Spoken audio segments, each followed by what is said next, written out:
Good evening, welcome back to Motorcycle Fixer. The next video in our series on the KXF is going to be putting the engine in. I'm going to fill it up with fluids, some fresh petrol in it, and we're going to get it started. After you've rebuilt the engine, is usually difficult to start. I'm hoping this one's not going to be as difficult as some of the others. This one could, because this one's got fuel injection, so hopefully it's not going to be as bad. We're going to put the engine in the bike. We're going to connect everything up, and I'm going to show you connecting everything up, and then we're hopefully going to start it. Well, there's our motor still in the engine stand, and that has to fit. Will fit in there, in our engine shaped hole that we have in our KXF. So it is going to take a little while to do. We've got to connect all our fuel injection and all of this back up. So that's all I've done since the last video. Is I put our rocker cover on with the 2 bolts in the top in there. I've put these 2 bolts in with their cable clamps. I put this bolt in for the barrel. I've put the cover on over our flywheel, so it is ready to go in.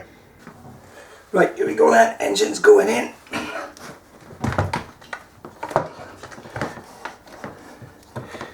Try and do it without dropping it. That was always a bonus. And there we go. Straight in. Drop down. We just need to put the supporting bolts in now. What we need to do now it's in the gap, is we just see the bolt holes, that on the engine and that on the frame. Obviously they got to line up for the bolt to go through. I've got this cable here at the back. That's trapped. Right. So there we are, that's more or less where we want it. So I'm going to get the bolt. Before we put this bolt in, we are only going to put it in there loose, but before we put it in, we're going to give it a coating of grease, just to make sure that in the future people won't have a problem getting it out. And there we are, 1 bolt in. Just going to put the nut on the other end just loosely first, so that we can still pivot the engine to get the other bolts in. And we've got our main swinging arm bolt to put in, so we're going to get that into the swinging arm first. This can be a bit fiddly, to be honest. Sometimes it's easier to, with 2 people to get this lined up, but I'm going to try and do it on my own.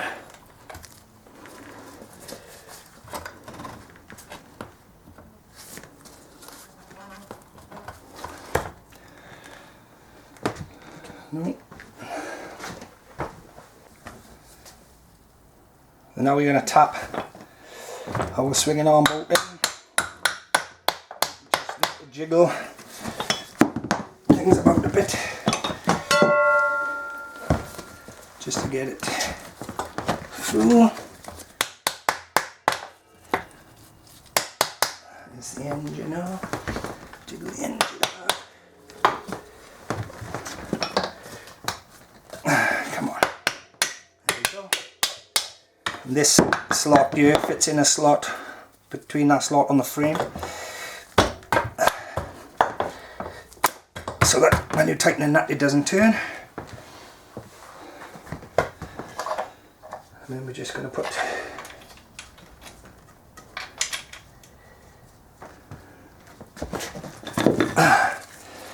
the nut and the washer on the other side. Next we've got our front engine support.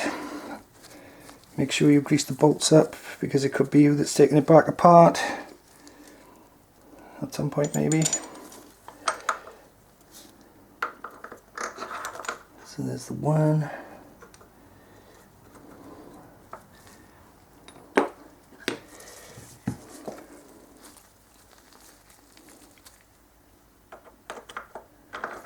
There's two. And then that engine looks like you've got to come up quite a bit. So I'm not sure that's right. Let's do that again.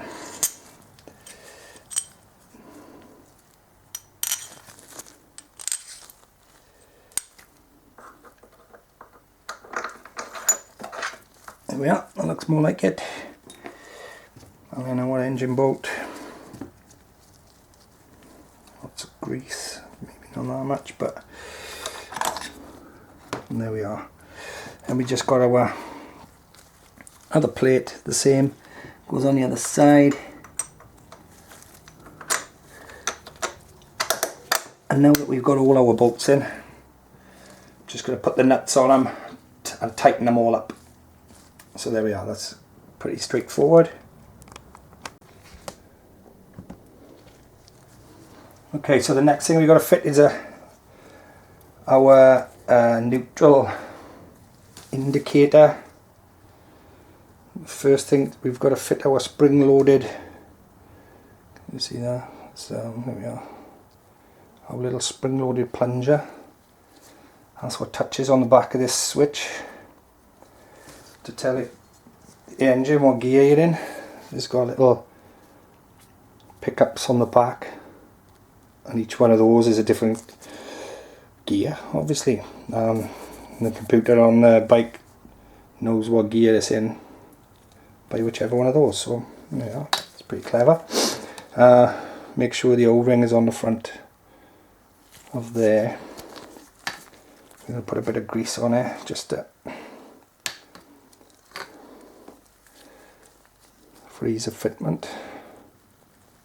Something like the Ainsman. And it goes that way up with the wire facing down. That's according to our diagram there.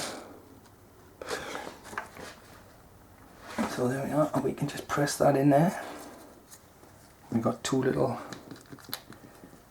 screws to hold that in. One there and one there. The one thing to bear in mind with these indicator, neutral indicator switches is that they do go very brittle. So if you tighten the screw up and it's not all the way in, it's twisted, the ends will snap off and then you've got to buy a new one, and they are quite expensive actually for what they are. So always make sure it's seated properly when it's going in before you do the screws up.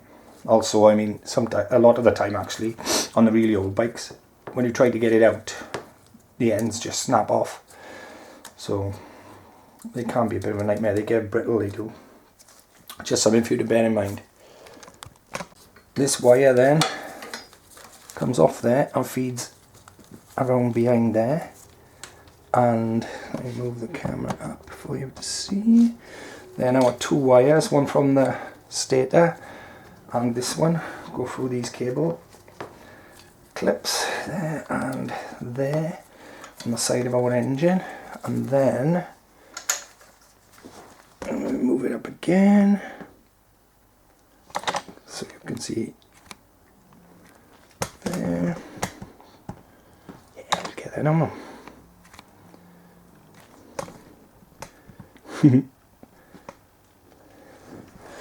And then this gear indicator fits that one, and our stator fits in that one. There we are.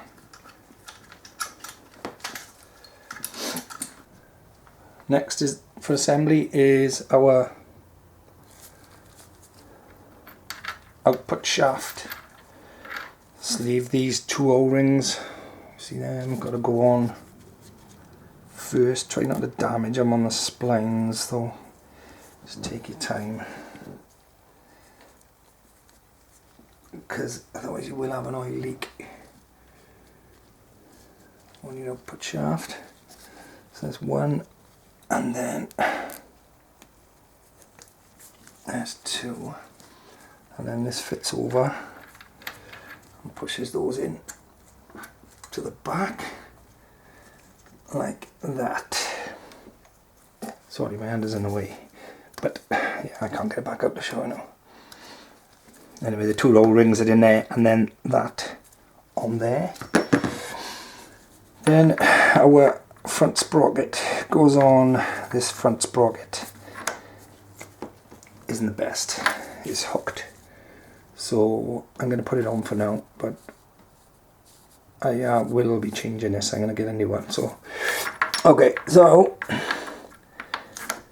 there's our front sprocket, and we got a retaining washer there, and then we've got our nut. Like so. And this just tightens up like that, and then when you've got it tight, you just bend the end over to stop it from coming off. Seeing as we're working on this side, I'll go ahead and put the gear change lever on, although I need to get underneath to do it up. So let's see if I can do it like this, just to get it on there. There we are, and then put the bolt up.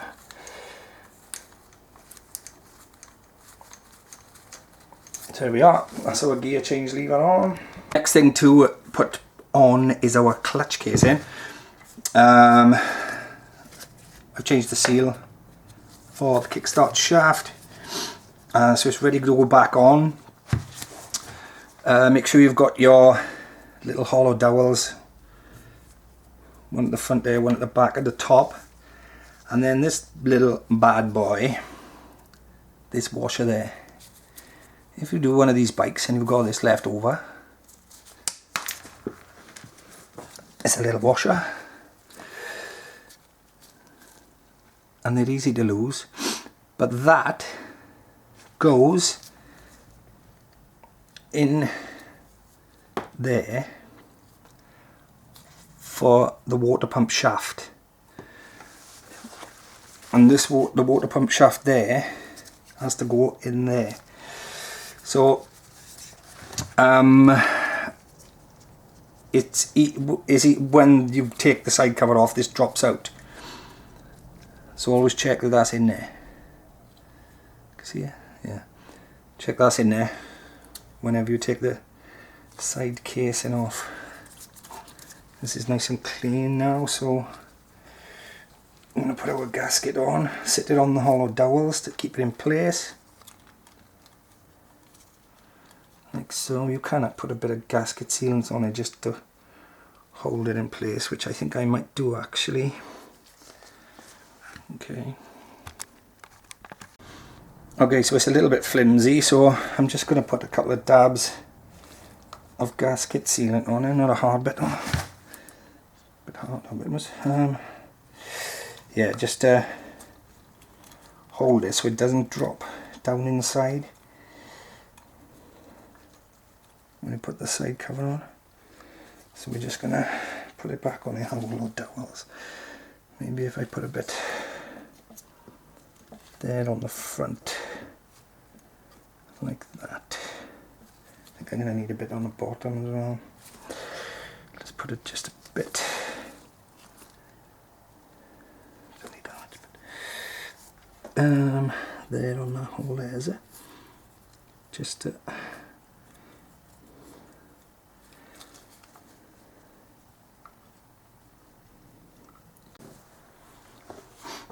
okay, so now we've got our bits of gasket sealant just holding it in place.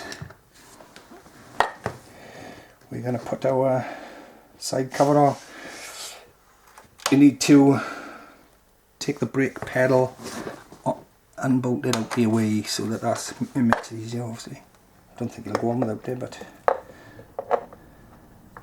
and there we are. We just need to make sure now that our water pump shaft goes into that washer like so.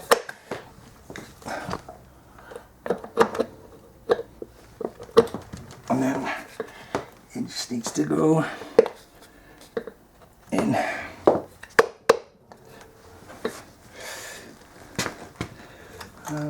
Okay.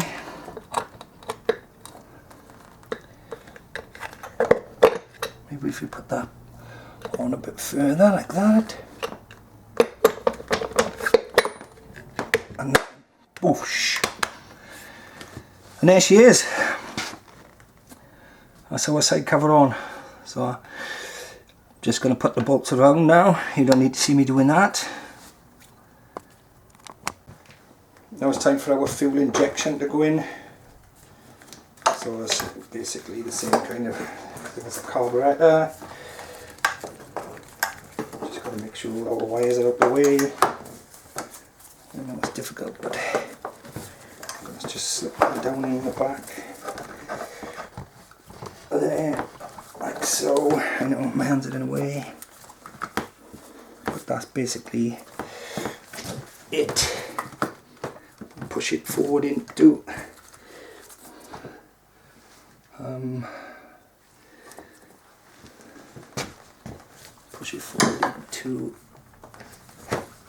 the inlet rubber like that. Just wiggle it about until it's in.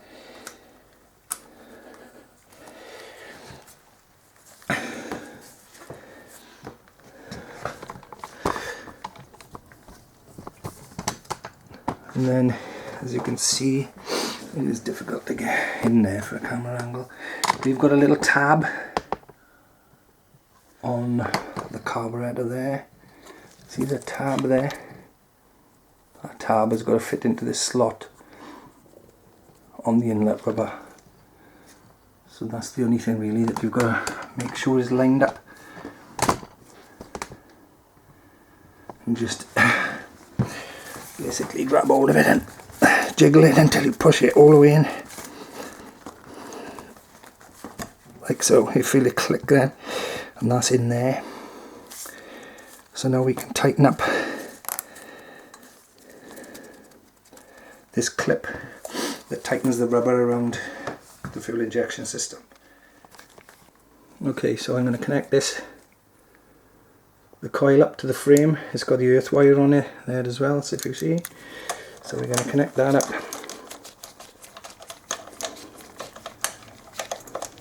into there. There we are. Lovely. Now we're going to put the HT lead down onto the spark plug, connect that up. Nice positive fit on that. So there we are.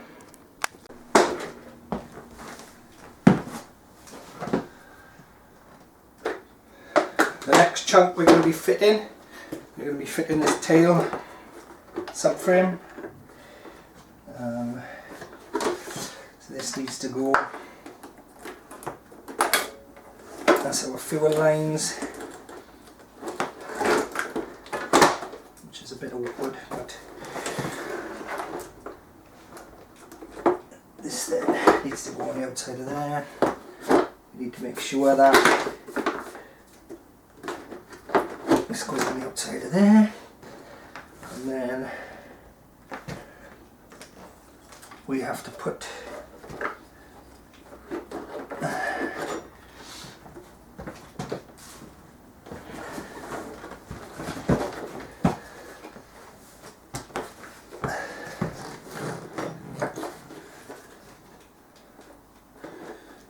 so we put a bolt. Where's the bolts?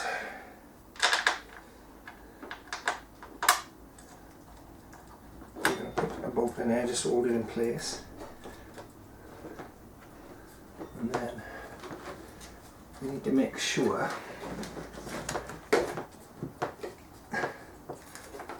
that our fuel line is in the right place too. we are. And then we're going to make sure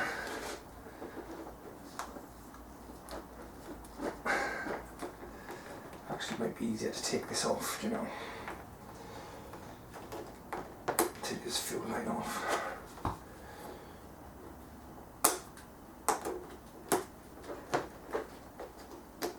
There we are. Let's take the fuel line off for now.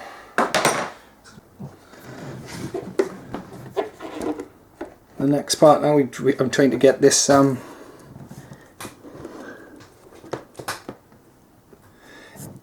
filter rubber onto the carb.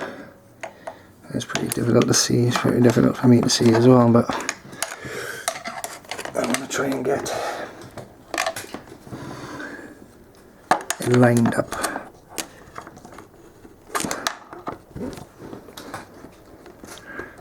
You won't be able to see this, I don't think.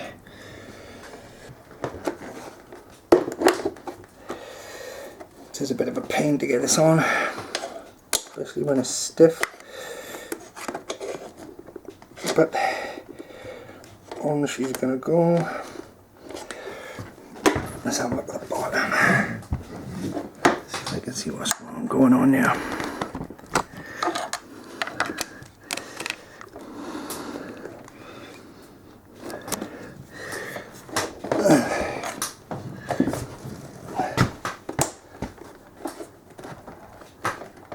Shouldn't be far off now. Let's have a look at that. No. What's wrong with you? Get on there, like.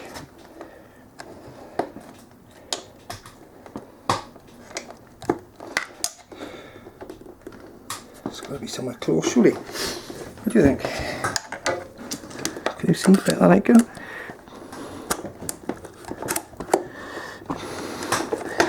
Oh no!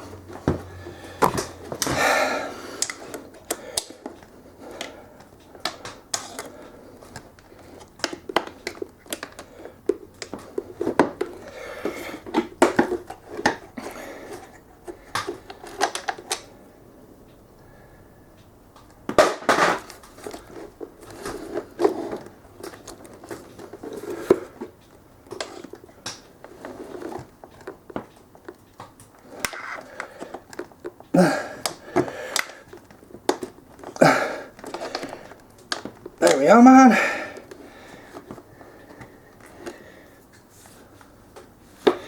There's the one at the bottom.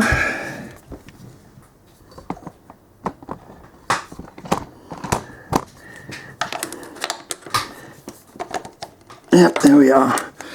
So all the way on.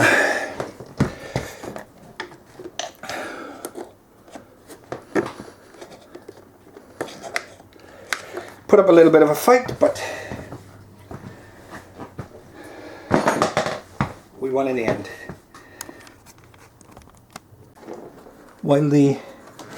Before we tighten the bottom subframe bolts up, we're going to put the two in at the top.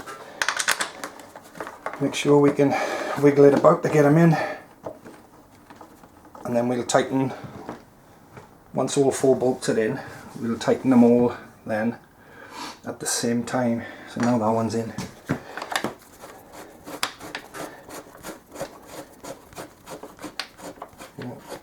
We can tighten that one, and then I'll go around and tighten the other three now. Next thing we've got to do is we've got to connect up these electrical connectors. I couldn't find anything on the internet about where these connectors connect to, so it's a case of working it out, but this connector here goes to the thermostat on the back of the engine. Right? Can you see that white plug there? So this black one there is, I know it's difficult to see, I know, don't dislike the video just because of this. That one goes on to that white plug there, that way round. So let's see if I can like that. So that's the one of them. Then you've got the round one. So that's this round one here. This goes on the bottom of the airbox. Can I show that connector there? So this round one onto that round connector there. So that's that one. Click, there we are, lovely. And then the last one, which is this one, goes up through inside the frame, up there, comes out the top there, and goes onto your top of your airbox on there. So I'm not going to be able to film this and do it with one hand, so I'll show you when it's on. There's absolutely no room to get that through there, but as you can see, that one then clicks onto there, like so. And that's all of our cable connectors connected. That one really is a pain, to be honest, but because it's got to come up, obviously, up through past the side of the fuel injection, up through here. So, but everything is plugged in now. So now we've just got to put our fuel line in now. So this is our fuel line, and it basically occupies the same space as what we've just done with the cable. So that's a bit of fun. I'll run it and then I'll show you how it goes.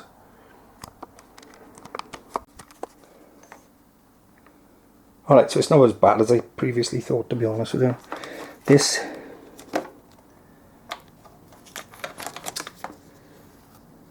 connector, which is the middle branch, clicks onto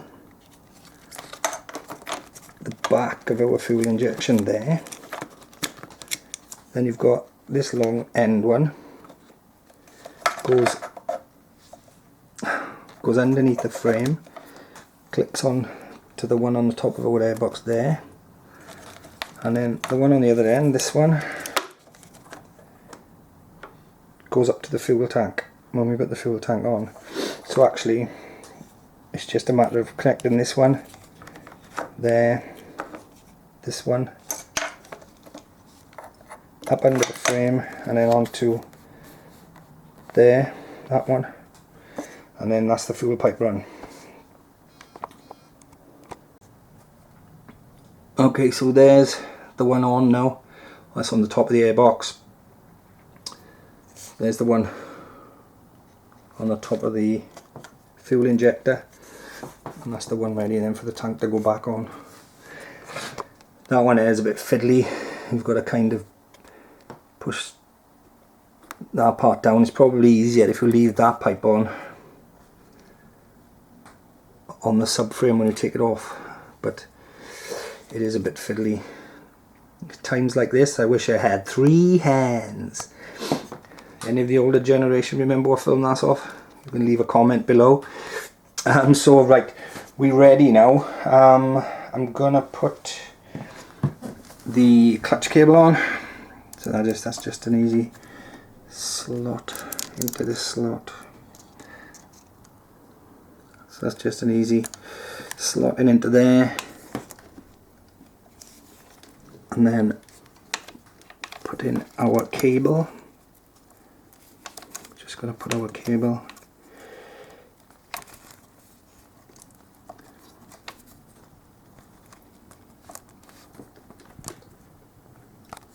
in the clutch arm,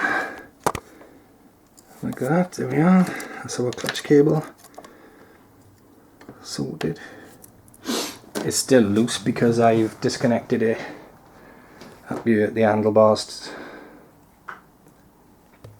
Oh, I took the lever off so that it'd make it easier to reconnect. So that's our clutch cable fitted there.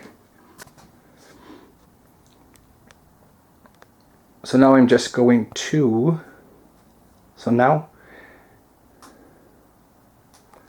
I'm just going to fill it up with oil, and I'm going to see if it catches a spark. Put the tank on, obviously. Get some fresh petrol in it, and then I'm going to see if it'll start before I put the coolant and the exhaust on. As long as it starts, fires over, then I'll just put the exhaust on, fill it with coolant, and then put the plastics on. Basically it's ready to go. So I'm gonna put some oil in it, and then hopefully we'll see if it starts. Record.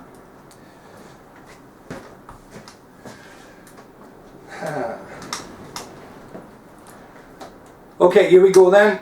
We've got to the point where we're going to try and start our KXF250. I've put fresh petrol in the tank, connected the pipe up and the two connections underneath the tank. Everything's ready to go.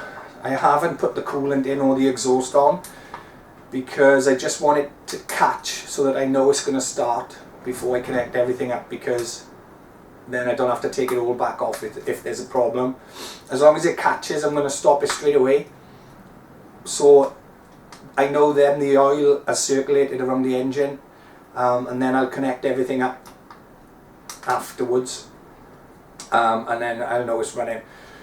This is kind of, if this starts, it's kind of the end of the video, more or less.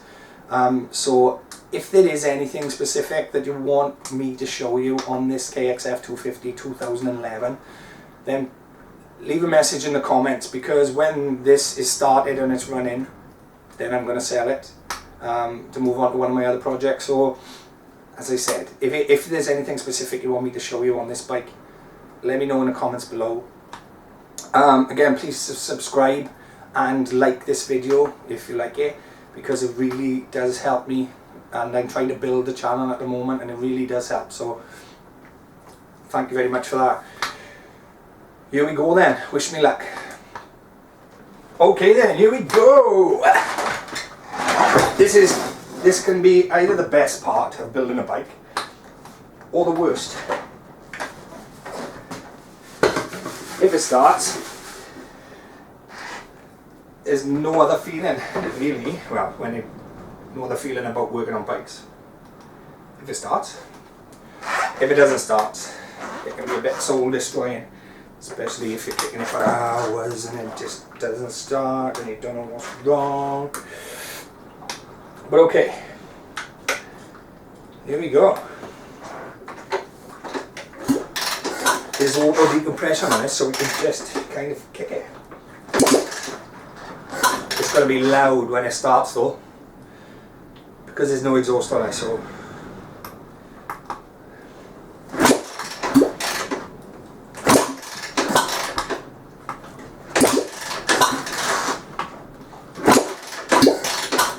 take a while for us to get the petrol through.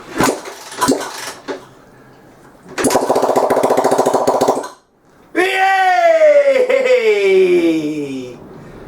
And that is it basically. I just got to put the exhaust and the coolant on. I'm pretty sure that you know how to do that. So that's basically the end of the video. If you live anywhere near South Wales and you want to buy it, then it will be up for sale. I put it up for sale first on the M&L Motorcycles page on Facebook, as soon as it's done. But if you are interested, you can give me a shout on there or on YouTube. As I said, in a couple of weeks I'll be selling it.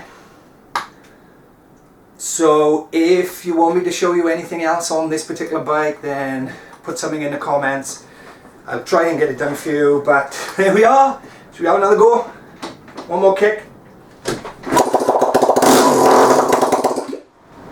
Yay! There we go. Whoa!